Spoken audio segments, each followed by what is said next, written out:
What's going on, guys? It is MurderInc here, back with another Raid Shadow Legends video, and I really hope I'm wrong. So I've noticed a few things. I'm sure some of you, if not most of you, have noticed some type of pattern here. I do want to discuss this with you because this is kind of a big deal as far as the future of Raid Shadow Legends goes, specifically with fusions and fragment fusion events. So the first thing I want to talk about are the origins of fusions. Where did they start? And of course we have Sacred Order here, Sir Nicholas, poster child of Raid. He is coming back finally with the new announcement of the dupe system, life tokens. This was our first official fusion of the game. Actually, I can't really say official because it wasn't the beta. However, if you're still playing, I honestly salute you. So after this champion, we did have the next champion, which was Shamrock. Let's find our buddy Shamrock here. So we do have Shamrock as our second fusion. Honestly, I think he was a bit underrated at the time. He had a very strong kit in my opinion. I did use him quite a bit, but the overall community didn't really see it at the time. Everyone was a lot newer to the game, and even myself, it did take me quite a long time to figure out where his major uses was, and of course it was arena on top of a few other things, but his kit has changed since then. He is much better now, but this is going to start a series of fusions. If you can think back, we have Brachus, we have the Foley fusion, we also have Tormund, Rhodos, all of these really strong champions. Harvest Jack, you guys name it. I'm sure I'm missing some. Molly Tankard, so on and so forth. So I'm not going to go over every single fusion, of course, but I just want to lay that out. So with that being said, now let's go ahead and think about the last series of champions and the frequency of the fusions. So of course, as time has gone on, we've been getting more and more fusions, really starving players of resources if they're choosing to go for these fusions.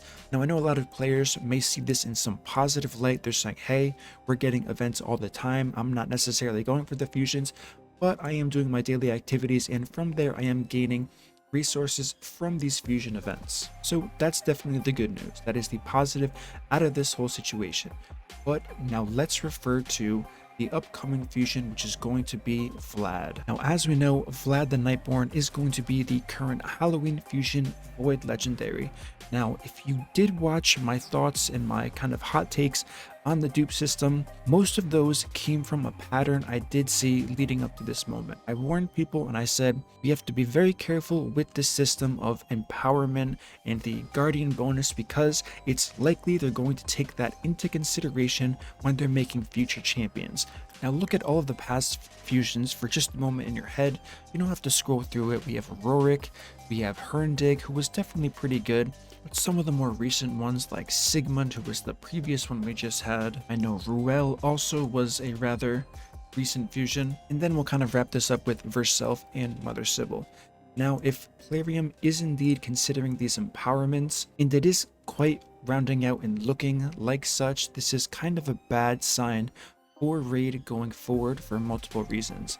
If they're going to release champions, and it's quite clear with Vlad the Nightborn, even though I haven't tested him on the test server yet, just reading his kit, most of you are smart enough to understand that this is rather underwhelming for Void Legendary as like a base just from reading it without knowing his stats. I did mention one major thing that can play a huge role is how hard this champion hits and what his base stats are.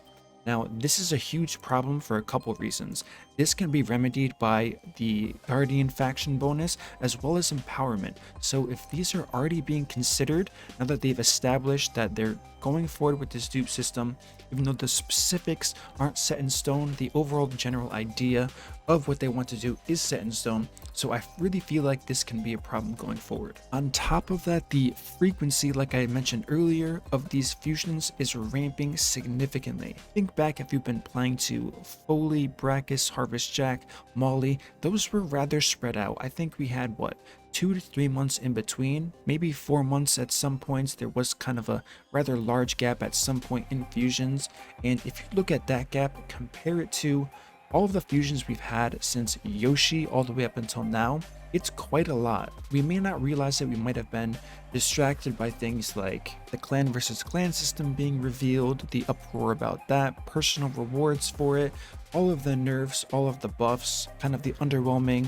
champion rebalance they had, and like I said, nerfs of Eurogrim, and the kind of messy situation of how they changed Geomancer. They nerfed him, they buffed him, he was overpowered for a bit, and they fixed him, so on and so forth. You guys get what I'm talking about, so I'm not going to dwell on that too much, but you kind of see this pattern here where the fusions have been ramping up, and the question is, are you guys okay with this? Do you think that these lower quality fusions being more frequent are worth it as opposed to the higher quality ones in the past? Now, this is going to bring me to a very important point here, and I think this is definitely something on Plarium's mind. Think of how many past fusions have been altered or nerfed, and we all know Plarium doesn't like nerfing champions. It's not in their best interest. If they nerf a champion, it means they made a massive mistake with the champion. Let's take Rotos, he's been nerfed twice. Let's take a new champion at the time, Madame Saris, who's currently in that guaranteed event now. She has also been nerfed in the past. So I really think Plarium is taking a hard look at all of these new champions and saying, how can we prevent this in the future? And on top of that idea floating around in their head, they're also considering this dupe system. How do we make it so we can release a champion, understand that they can be empowered, and make sure they're not overpowered or broken, further extending this huge pay to win cycle of the game, as it's quite apparent already in the model of the game. So with all of those things, what should we expect from the next fusion, which is likely going to be the Christmas fusion, one of the poster child fusions? I mean, besides the last one, which was kind of a dumpster fire, being Pixneal, that I don't know, are any of you guys using Pixneal? Honestly, step forward, let me know right now. Who is using Pixneal for crazy progression? I wasn't too critical of her. I said, okay, she has increased defense, continuous heal. Early game, there is some use here.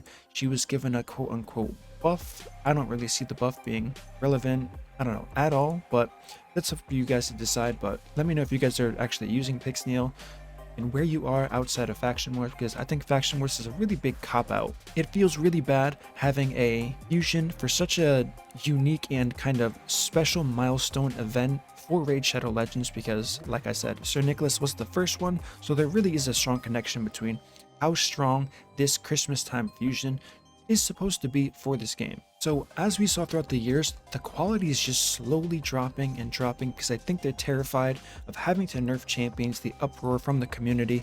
No one likes nerfs, in my opinion. Just buff champions to be on an equal level, then adjust all content accordingly. That should be the logical approach. Of course, I'm not a game designer, I'm not a developer, so I'm just speaking. I really don't know what I'm talking about, but this is just my insight after playing the game for such a long time. Now, it does look like they are not going to take that approach, so back to my original question, what is going to be the status of the next upcoming fusion?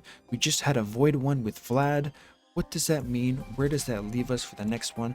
I do really like these guaranteed champion events. I think they're very strong. 30 shards for Madame Saris isn't that much. She's still a pretty strong champion. She's definitely not as strong as she was before she was nerfed. However, she's still going to be a pretty decent addition to quite a few rosters here. So with all of that being said, I'm kind of looking for your guys' feedback on how you think after the information I just presented to you. Have you noticed this? What's the opposite of creep? Our decline in champions that are kind of given to us. I can't even say for free, because fusions are not for free. Yes, you can spend your time, save resources, hoard resources. You can buy the minimum amount of packs or no packs at all and possibly get them done. However, I really don't believe anyone can free to play every single fusion at the current pace they were out. Maybe that's an analytic they figured out from long ago, where if you were free to play, you could have been saving resources from fusion to fusion, getting them all done without spending any money, which of course wouldn't be good for Plarium. So I could be overthinking this. Tinfoil hatting apps saying they're getting weaker, they're getting more frequent because they want to make sure we spend. Maybe that's not the case. Maybe they're just on some type of schedule. I'm not really buying that, but of course I'm going to acknowledge it as a possibility for sure. But like I said, this is more of a video for me trying to get feedback from you guys. Have you noticed this? Is this a concern from you? There were surprisingly quite a few comments when I was talking about the duplicate system that was proposed in that preview video, when I talked about empowerment, how it can be so detrimental to the future of this game.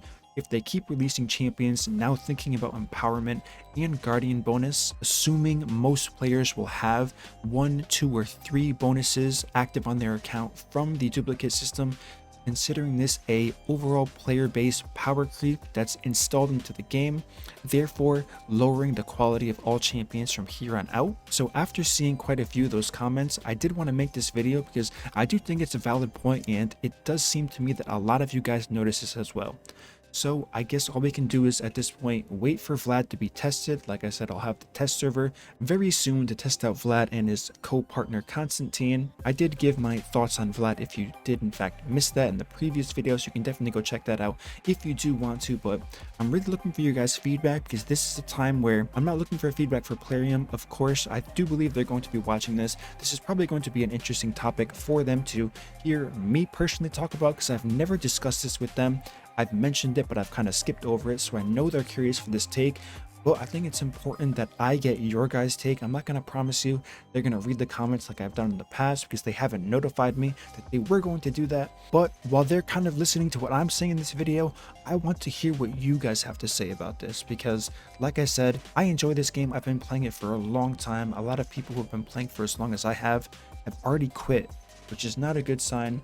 But it kind of just shows how dedicated I am to staying into the loop here. There are many games that I could be playing, but I choose to stick with this game for quite a few reasons. Of course, it is my job, but on top of that, there are many other games I can branch out to and become a content creator for those games. So this is kind of my opportunity to reach out to the viewers, the community that does enjoy watching my content, or if they watch every so often. So definitely share this video around. I want to get as much feedback as possible from you guys, and give me your honest thoughts on the direction of this game as far as fusions go and the future release of champions. Do you also agree that there's a significant power decline in the quality of champions? Do you think they're just scared to nerf champions after so much backlash, or do you think it has to do with them knowing about the duplicate system and then compensating for all of these additional bonuses we are going to get that we've never seen before? Alright guys, that's going to conclude my video. Thank you so much for watching. If you enjoyed this video, it would mean the world to me if you would like, share, subscribe, turn on the notification bell so you don't miss my next video, and I will see you all in the upcoming release.